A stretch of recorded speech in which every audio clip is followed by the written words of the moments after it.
সন্ধ্যা পরে তো আবার ওনার একটু বদভ্যাস আছে। এটা উনি নিজেই বলছে রিহ্যাবে ছিল, ড্রিংক করতো। কিরে তুই মৌসুমীরে বিয়ে করছিস এটা স্বীকার করলি কেন? লাগিস না, আমার লোড নিতে পারবি না কিন্তু। সে আমাকে নিয়ে ভাবছে, কল্পনায় গান গেছে, এই গেছে সেই গেছে। হঠাৎ করে উনি আবার ভাবতেছে যে মানুষটা এত ভালো, আমি তার বিয়ের প্রস্তাব দিই শুধু আমি বিয়ে না করে। এইগুলো একা একা ভাবছে। পরের দিন আমাকে ফোন দিছে, আমি বলছি আমি তো আজকে পারবো না, বিকালে পারবো। স্যার বিকালের সময় দিলে খুশি হবো। এই তার সাথে আমার টাইম পাস করার জন্য যাওয়া, তার কথা শোনার জন্য যাওয়া। এবং সে প্রথম আমাকে বিয়ের প্রস্তাব দেয় কন্ট্রাক্ট ম্যারেজের। যদি কিছু আমাকে বলে একমাত্র মৌসুমী ম্যাডাম বলতে পারবে, হাসান ভাই আমাকে আরো আপনি এটা গিফট করবেন বা আমার এই এত টাকা দিবেন, আবদার একমাত্র মৌসুমী ম্যাডামের, পৃথিবীর আর কেউ না। কেন? আমাদের প্রিয় সানি ভাই জানেই না কিছু। এটা কি সাব ব্যাংক কি বানাইছে জানে? উনি দেখছে? দেখে নাই। না দেখে যদি একটা অডিও দিয়ে দেয়, এটা কি হলো? আচ্ছা আসেন, ওই লোক যখন বলল, আমি কিছু না, আমি তাকে কোনো টাকা দিতে পারবো না, কারণ আপনার এটাও সানি ভাই বিশ্বাস করবে না, আমার কাছে প্রমাণ আছে, বিশ্বাস করবে না আপনার টাকা দিতে। আমি কিছু না, আমি টাকা দিব না, ছবি রিলিজ না হলে আমি দেবো না। উনি তখন আমি বললাম যে উনি তো ব্র্যান্ডিং নিতে বলেন, একটা ব্র্যান্ডিং নিয়ে যে টাকাটা পাই, এটা ব্র্যান্ডিং তো 4-5 লাখ টাকা কম হইলেও পাওয়া যায়, এই টাকাটা নিয়ে যেতে বলেন। তো উনি বলছে আচ্ছা আমি বলতেছি। তো ওনারা আমি আবার বললাম যে ভাই 18ই এপ্রিল আমার সাথে কিন্তু সানি ভাই একটা জিনিস খুব খারাপ করছে, তার এত মূল্যায়ন করি, শ্রদ্ধা করি।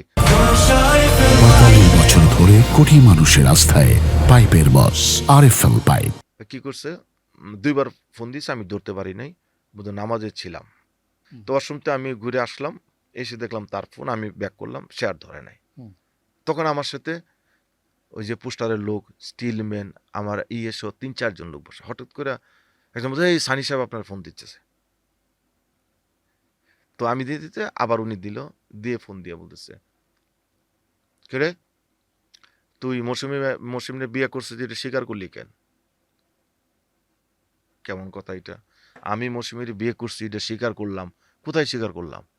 আমি একটা ইউটিউবে দেখলাম। আমি বললাম সানি ভাই 8টা বাজে এখন না, সন্ধ্যা পরে তো আবার ওনার একটু বদভ্যাস আছে। এটা উনি নিজেই বলছে রিহ্যাবে ছিল, ড্রিঙ্ক করতো, এই সেই উনি নিজেই বলছে। তো ওইটার ইয়া করে আমি বললাম যে সমস্যা কি আপনারা? এইটা 2023 সালে ইন্টারভিউ দেওয়া, আমেরিকাতে বইসা। আমার শরীরে ব্লেজার না কোট পরা আছে, এখন তো গরমের সময়, আমি এখন ইন্টারভিউ দেবো আমি বিয়ে করছি। আচ্ছা ঠিক আছে, এখন আমার লগে কিন্তু লাগিস না, আমার লোড নিতে পারবি না কিন্তু। আরে ভাই কয় তুই কন্ট্রাক্ট মেরে সিনেমা রিলিজ দিবি না, ঠাস করে ফোনটা রেখে দিল। আমি অবাক হইলাম যে এটা মৌসুমী ম্যাডামকে জানাবো বা তার মাধ্যমকে জানাবো। আমি তো প্রুফ রাখিয়া দিছি আমার সাথে যারা ছিল, যেহেতু সানি সাহেব ফোন দিছে, প্রুফ তো রাখতেই হবে। তো সবাই বললো বাদ দেন, কালকে সকালে ঠিক হয়ে যাবে। এখন তো ওনার টাইম 8টা বাজে, যারা যারা ছিল তারা, আমি বলছি, ঠিক আছে বড় ভাই বলছে, ওই তো ফানও করতে পারে, উনি তো আমার সাথে এইরকম মজাও করে অনেক সময়। না, দেখলাম যে না বিষয়টা তো তো এর পরের দিনই সে যায়, ওই 18 এপ্রিলে ঘটানোর পর আমি আর এত গুরুত্ব দিই না, আগে গেলাম। লাস্টে যে সে তার অডিওটা সে ইয়া করলো লাইভে যায়, এবং সে আমার মোর দেন 40 লাখ টাকা তো ব্র্যান্ডিংই নষ্ট করলো। আমি টোটাল ক্ষতির লিস্টটা করতেছি যে আমার আসলে ওনার এইসব কথাই আমার কত বড় লস দিয়েছে।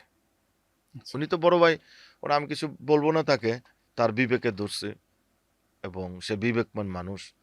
পরবর্তীতে আমি 5-7 দিন পরে উনির এই ঘটনার পরে আবার আমেরিকাতে ফোন দিলাম, মৌসুমী ম্যাডাম ধরে নাই। তাহলে এখানে ভিলেনটাকে